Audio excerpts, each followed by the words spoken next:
Welcome to Successful Parenting, where we, Jackie Rue and Robin Choquette, share practical skills for families to build resilience and healthy connections. As practicing professionals and parents ourselves, we hope this podcast is a resource for parents to grow, reflect, and learn more about themselves and their children. Our approach is simple, tangible, and most importantly, we lead with compassion for the integrity of the families we serve. This podcast should not be taken as medical advice and is intended for informational purposes only. We love our work, and we can't wait to watch families gain confidence and open themselves up to new ways of successful parenting. Hello, Robin. How are you today? I'm good. How are you today? I am doing good. What is new with you? You know, it's Friday, and Friday's that day that I usually try not to see a lot of clients. If I do, it's just a few. It's a day that I kind of spend to reflect. We sometimes record on Fridays, just kind of doing my stuff and thinking about the week. And, this week has been ups and downs, but I have this great story that my granddaughter, she sometimes struggles with a little bit of anxiety, and she'll be open, sometimes struggles with confidence. A teacher once said something to her this year, and it really helped her because she was kind of struggling, believing that she couldn't do whatever this assignment was. And the teacher really was able to give her a few words of encouragement and kind of change. And at the end of the year, they do this reflection sheet that the child doesn't show the teacher or anyone else in the class, but it's really for them. And it was really nice to see because she came home with this reflection sheet and just saying, one time I didn't believe in myself and my teacher was able to help me to see that I could do it. And that makes a change in kids. Yeah, I love that story, especially, working with students when they are feeling that lack of confidence, when they do start to believe in themselves, you see how different they approach things and you see how different they even handle situations that are more challenging. So I love that story, Robin. Yeah, I do too. And I think we definitely dedicate a lot of our time in helping families and children to kind of gain that confidence and see them being able to reach whatever potential they have and their desires. As this conversation that we're talking about goes right along with our guest today, his name is Andrea Carnegie. And I actually met him through Twitter.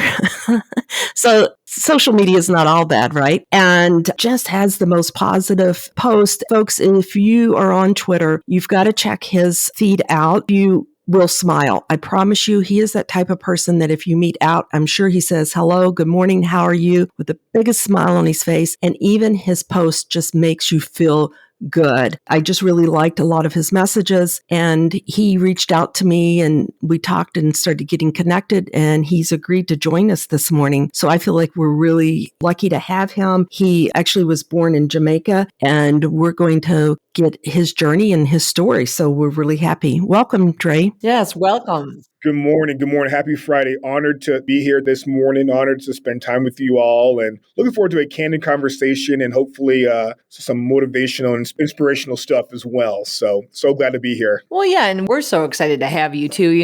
I loved reading some of your quotes, particularly people talking about you, right? I know you've had such an impact as a student success coach, kids in the community and families and even your peers. I saw one reference where a student spoke about how you had said you are king, and really that your goal has been to make people feel special, to make people believe in themselves. And I just love that. What kind of got you into this mindset? Because I would love to tap into that and tell us just a little bit about the journey that's led you here. Yeah. So to really be honest, originally from Jamaica, grew up in Canada, Toronto, oldest of 11, single parent household. And if I'm really being honest, growing up, looking back, I can't think of one person. I can't identify one person in my life who I thought really loved and cared about me, and that's hard. I think my mom was tried to do the best she could. Yeah.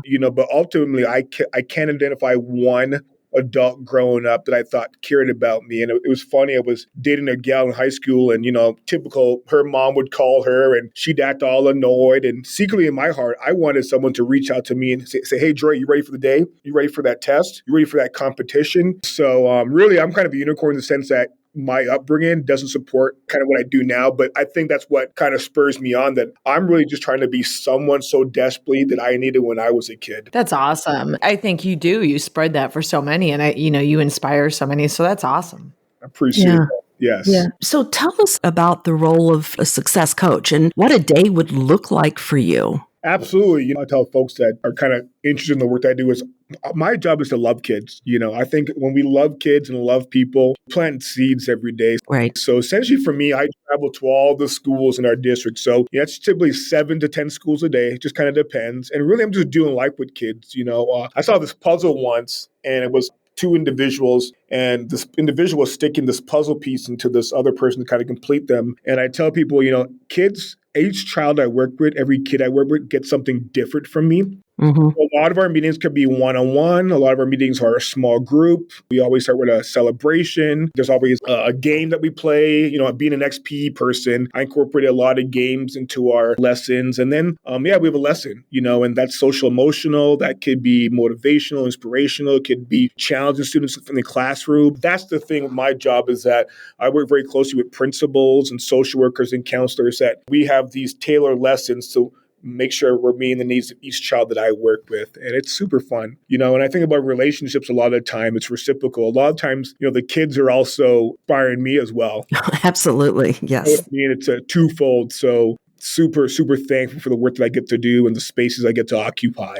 Yeah. I have a motto of I become through my relationships. And I'll be honest, I kind of got that from Michael Gervais. He's a sports psychologist. And I really like that because I think every relationship that I encounter, whatever it may look like, if it's just more of a distant or more of a really close one, it does impact me. And if I allow that and recognize, I think I gain a lot from that. And, as a mentor or as, a role as a counselor, whatever, I always learn a tremendous amount in that relationship. And the hope is that the other individual is gaining that as well. We were talking about your Twitter post, and one thing I see often this hashtag of life on life investing. Can you tell us a little bit of what that means to you?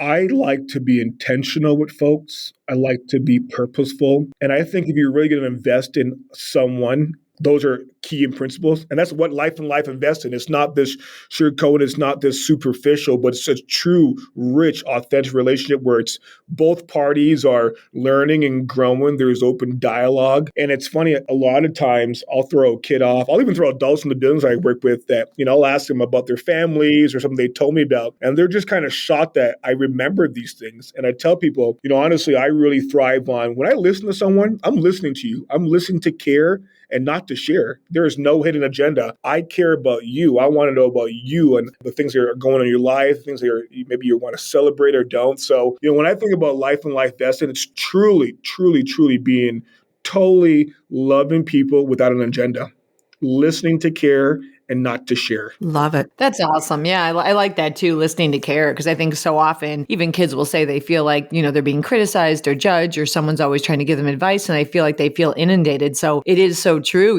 When you do remember something about a child and they're like, how did you remember that? I told you that like 2 years ago. And, Right. They almost light up like, wow, you're paying attention that intently that you remember something about my life, even if it's a detail. Absolutely. Absolutely. Yes. Yeah, that's great. Robin and I have a workbook, Successful Parenting, and we created the workbook based off research, but also really trying to meet families where they're at and really aligning based off their values, because that's really what's important, right? Not our agenda or our values, but learning about the families. And so often, I think we all agree that relationships are so important. And there's always going to be that one person that's left an impression on us. Did you have a key person or maybe a peer or a child that really inspired you to do some of this work? Just kind of go back to, my story. Love my mom, did the best she could as a single parent, but truly, I can't think of one person. So I think honestly, it became that desire within me that just being that person I so desperately needed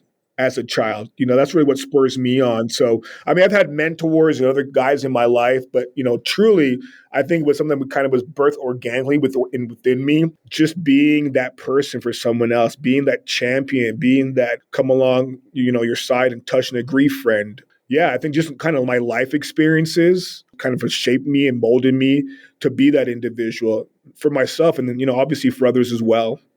Just truly just trying to love people well and on purpose. I like that. I like that too. Yeah. And I love what you're saying about your mom because, we truly believe that parents are doing the very best they can, Yeah. even if it may not look like it from where you're standing. You're not in their shoes and you do not understand what they face day in and day out. And I think if we can partner with families in that way of understanding they are truly doing the best that they can, I think that's when we start to join and connect and making that difference, coming in without judgment. And so I think that's so true. What would you tell our listeners here about making those partnerships and relationships in their community? How can they go about doing that? And why do you think that's essential for families? So, honestly, when I think about that, it's that kind of cliche, it takes a village. For me, I think as families think about their unit and think about their students, think about their children, I think about just locking arms with other folks. It's funny. I think we live in a day and age where you've got Twitter and Snapchat and Facebook. You have all these social media outlets, but there's people are feeling more lonely than before, Mm-hmm. because we don't have that face-to-face conversation. I think about during COVID, that was difficult, doing life, with our family, our loved ones, students, that was hard over Zoom and WebEx. It's just not the same versus sitting down in a physical space with someone. So, I think about it, if you're going to go far in life, you need other people. We need other people. It could be church folks. It could be your neighborhood folks. It could be teachers, but I think it's so important that us as humans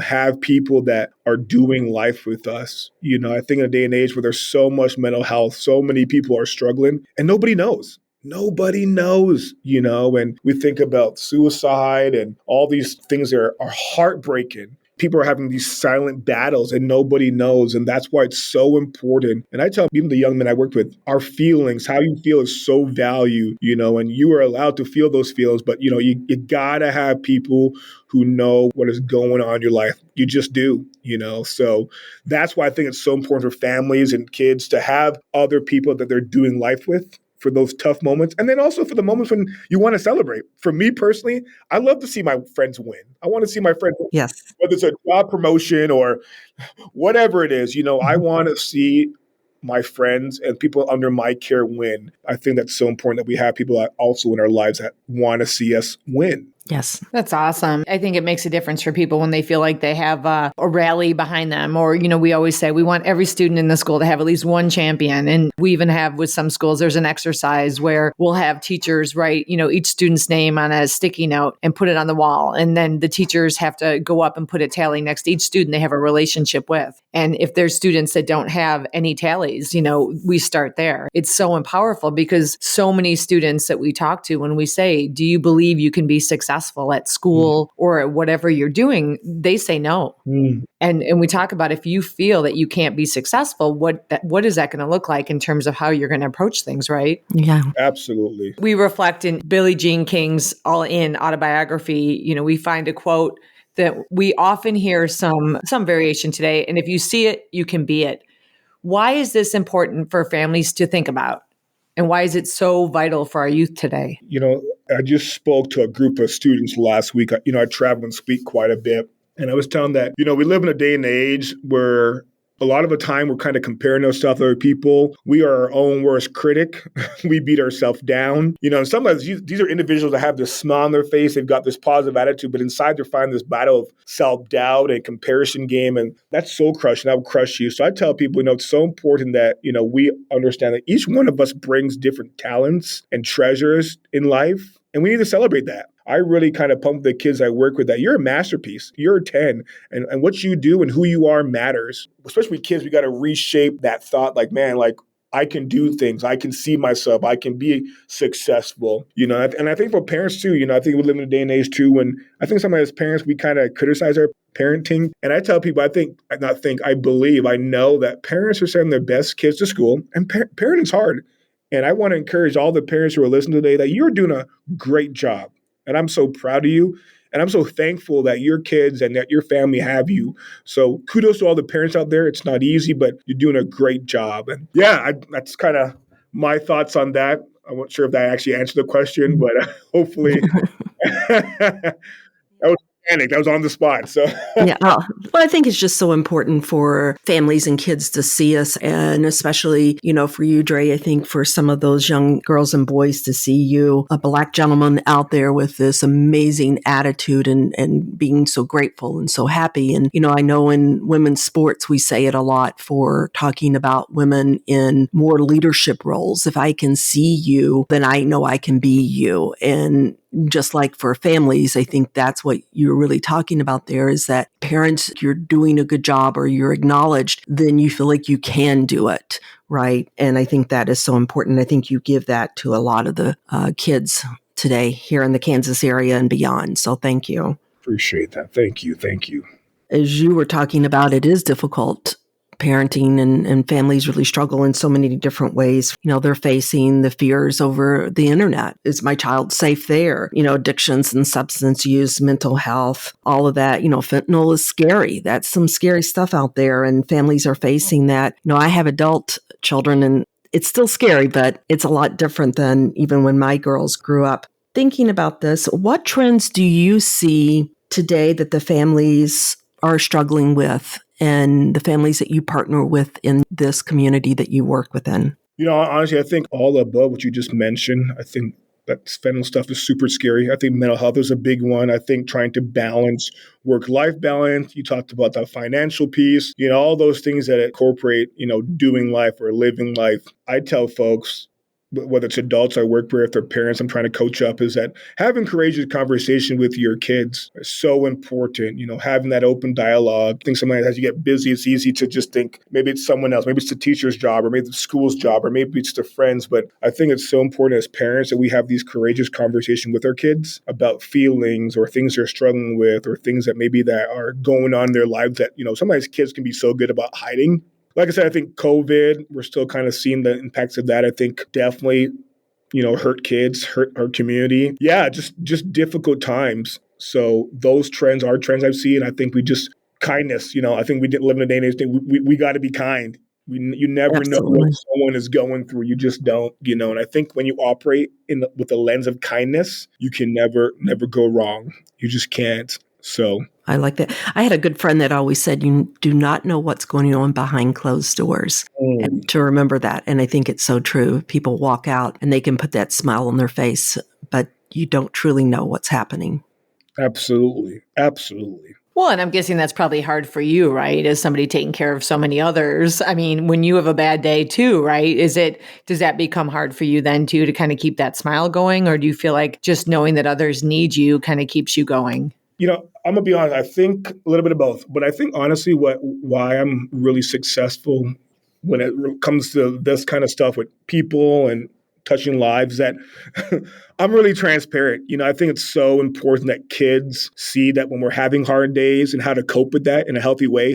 That it's okay to not always be happy. That it's okay to have tough moments. I think. Once again, that life and life investment is, I don't want it just to be like just fluff. I want kids to see that you can have challenging days and difficult moments, and then how to process that, how to work through that, how to have grit, how to keep moving when maybe you don't want to, And it's like when a teacher is seen out in public, sometimes it can be very mind blowing to kids because they're like, "Oh, I thought you lived at school," I think I tell educators, and sometimes they get uncomfortable.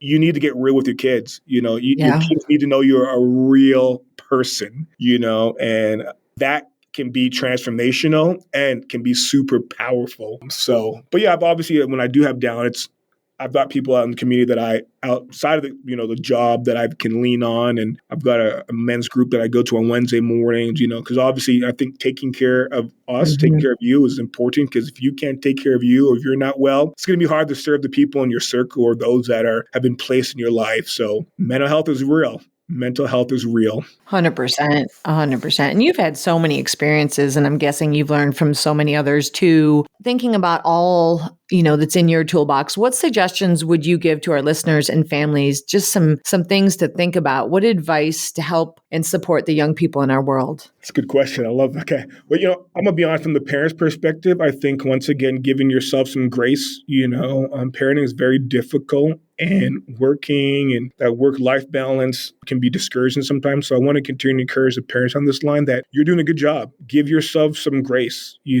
Secondly, and then not compare your journey to your neighbor or your best friend. I mean, that's the thing about life. I think as adults, we're so good at comparing ourselves to other people and they've got this house, and we don't know behind closed door, they could be swimming in debt, So I think we just being grateful for the family we have. And then for the kids out there, for the students, I think once again is just realizing just how much you matter, how important you are, and to find your people who make you feel seen and heard are so important. If you've got to switch up who you are, if you've got to kind of go against maybe some of your core beliefs or things, that are your morals, I think that's a good indication that that's not your crowd. That's not your people. You want to go where you're celebrated and not tolerated. So, and then lastly, like I tell people all the time, school is cool, all that's cool, but are you happy?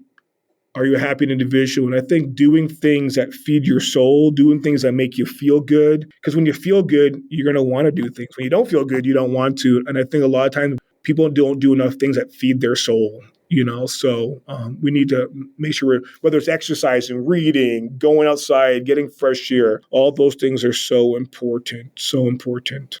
Yes. I agree. And I like how you said just about the self-care and feeding our soul, because I think sometimes we have a habit of getting depleted, right? We give and we give and we give, and then we have nothing left at the end. And you're right. If we don't continue to take care of ourselves and connect to others, then, we're not able to really be there for our families. Yes. Yes, absolutely. Agreed. Listeners, there's something that's called compassion fatigue. Mm-hmm. And it's really not about you're so fatigued of a passion. It's that the caregiver hasn't been able to take care of themselves. And when that happens and they haven't been able, like Dre said, to feed your soul, been able to kind of do that restorative stuff that we need, then we see that compassion start to dwindle. And so that's why absolutely in any of these roles, we really need to be thinking about that, and whatever it is that feeds you, how do you incorporate that in your life is hugely important. Absolutely. Okay, well, I think we're ready to ask the 3 questions. Are you ready, Dre? Okay, 3 questions. 3 questions. Here we go. I didn't get prefaces, so I'm ready. Okay. So you can choose one. Okay. You can answer 2 of the questions, or you can go for all 3. It's up to you. It's your choice, whatever you want to go. Let me read the 3 questions, and then you can decide and tell us. So the first one is, tell us a funny parenting story. Now, this could be from your own childhood. This can be from you as a parent. I know you have 4 children, correct? Yes. Okay. And then number 2 is, what TV, family, or movie would you want to be a part of and why? And number 3, what does successful parenting mean to you? So what do you want to do? I think I'm going to answer the second, the two last questions. So Okay. Family, and then what successful parenting looks to me. All right. So honestly, I grew up in a household. I didn't have a dad, and my mom went to college. But I've always wanted to be, and this might be dating myself, I wanted to be part of the Huxtable, the Cosby family. I mean, you're talking about Black excellence. You're talking about all those things. I just think it'd be really cool and neat to be part of their family. Be in a TV show too.